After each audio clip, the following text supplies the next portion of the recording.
Welcome back, everybody. Welcome back to Lumberjack Fishing. As always, please, if you got the time, go to Instagram and search at Romeo and Tony, or you can search lumberjack_fishing, as the sticker says right here on the side of the kayak. Or you can just give me a subscribe. Hit that like and notification button, and hopefully good things will happen for you. But today we're going to talk about an inflatable kayak. Not something that's really widespread, and a lot of people just aren't into the inflatables. I like them. I have fun with them. This one is actually the Intex Explorer K2 from Amazon.com. It's actually pretty cheap now. It wasn't when we got it, but it is now. It's a good kayak. It runs real good, but I want to talk about this for a second. So with this kayak, I'm a large man. This is supposed to be a two-person kayak. When I sit in it, even with the inflatable seat and everything, the way it's supposed to be set up, it bows really bad. And it's really hard to track, and it's hard to get you through shallower waters. So I have decided to modify this thing and make it a little more big guy friendly. So what we did here, I'll get you some better shots here in just a second. What we did here is we put a wood floor in it, chair, so I can sit a little higher, because a big guy like me, you don't want to sit in so far where this feels like it's in your armpit, because that's how it felt. We've got a lot of accessories here, so let's just jump right into that. So as you can see here, we'll start with the front. We've got our wood floor. Okay, and with this wood floor, this material right here, this is actually a EVA yoga mat that we've cut down to use for sound dampeners on the floor and give me a little bit of traction. So here we have our camera holder, which doubles as dry storage. Oh, of course, now it's gonna give me problems. There we go. Doubles as dry storage, so we can hold extra SD cards in there, power source for the camera, things like that. Now I have the phone holder on here right now, but it will accept a GoPro mount for a camera. Moving forward, we have our catch pan that I will use for retying tackle. This thing is magnetic and it holds pretty well. There we go. Here we got a nice steel hit drill bit. As you can see, this thing is tough. Then moving forward, now we've got our cup holder. Now this is a rather large cup. This is a rather large cup holder, but very good setup for us right there. And then we've got our chair. Our chair is mounted with 3 screws. It's mounted to the deck. The top back piece does fold down, so when you're in transport, it's good for you. I've got a couple of lanyard leash holders right here, little cheapo carabiners. They work really good. In the back, we've got our milk crate, our Berkeley 3-rod holder, and some bungees. So we didn't do a whole lot of extreme modification to this. We just made it as basic as possible for the needs that we accept and actually are going to use. So I still have about 1.5 feet of storage in the back here. I've got about 1.5 feet of storage in the front up here. And as you can see, I've got these buckles right here. Now, these are the original buckles off the seat that I've attached to the floor itself. So in case of an emergency where I do tip, I don't lose the entire floor and everything that's in it. As well, back here, not only do I have bungees across the top of the kayak, I also have the milk crate. I also have bungees on my rod holder itself, so that when I put my rods in, I can just lanyard them down with that. And that will help retain them into the crate if we do, in that instance, have a tip over. Now, this thing is rated for 400 pounds.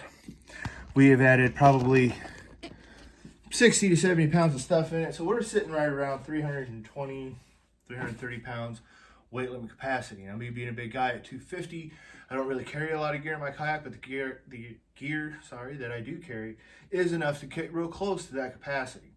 So at some point we'll put some outriggers on it, but I think at this point right now, this is going to be the bee's knees. Now, with the wood floor in here, it keeps the bottom completely flat and straight. Therefore, I will track a lot better than what I was before. I won't bottom out as much. I won't get hung up. My tracking will be a lot straighter. So I think all in all, this has been the best idea that I have seen. Because I've seen a lot of videos on YouTube of people modifying this. But I think with what we've got going on, I think this is going to be the most efficient for the big guy status. So as you can tell, I'm a big guy. This doesn't look like much of a kayak, but this is a pretty big kayak. So, let's see, anything else special about it that we've done lately? Not off the top of my head. I do have the sticker on the side here to show my lumberjack love. We'll have more stickers on here sooner or later. Anyway, guys, if you want to see the piece by piece of this, please refer back to my Instagram at Romeo and Tony, or you can search lumberjack_fishing, and I've got photos from start to finish of this thing and how we put it all together. So there are more videos to come. This is just a quick shout out to my little K2 Explorer and everything that we've done to it so far. I hope this has been informative. I give you a quick little bit of insight on the wood itself. So the wood itself is 8 foot long, 2x10s. They're 2x10s. So they're actually 1.5 inch by 9 and I think it's 5, either 5/8, either 5/8 or 7/16. I don't remember exactly, but they were good. The cross members I have in here that I'm also going to use for my footholds are 2x4 that I've just split in half, cut down to size to match up in the kayak and screwed to the ground. We used magnesium screws, so they've got the all weather to love.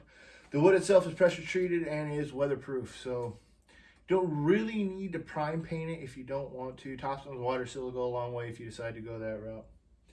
Other than that, guys, everything else here is pretty much as seen. You'll find this stuff anywhere. I think all in all, we've got about 200 bucks into this kayak to trick it out the way we want. The milk crate I actually had in the garage, so but most places will give you a milk crate if you ask for one.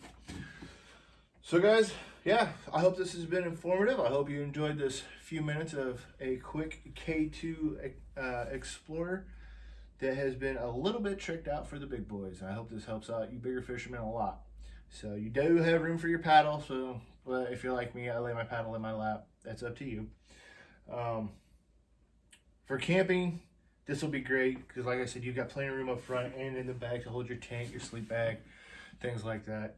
Cookware, probably not so much. Try to be a minimalist. As far as fishing goes, though, this thing's got everything you need and you can carry anything you want. So, guys, hey, again, when you get the time, subscribe, hit the notification bell, and please give us a like. Or you can go to Instagram at romieantonio.com, lumberjack_fishing. You can find us both places. We've got a lot of content on Instagram, and I think it'll be quite enjoyable. So, as always, guys, tight lines, rip lips, and remember, where there's flannel, there's fish.